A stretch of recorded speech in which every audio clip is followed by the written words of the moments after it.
ইসেঞ্জার আদব, পাঁচ দিকে ফিরিয়া ইসেঞ্জা করা নিষেধ।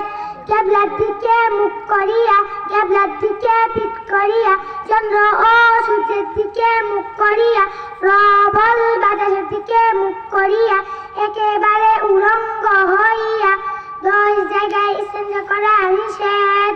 মানুষ চলাচলের রাস্তায়, ছায়াদার ও ফলদার গাছের নিচে, অজু ও গোসলের স্থানে, গর্তের ভিতরে, গুরুস্থানে, ঘরে বা বিছানায়, মসজিদের আঙ্গিনায় বা ঈদগাহে, জনসম্মুখে 6 জিনিস নিয়ে ইসেঞ্জা যাওয়া নিষেধ।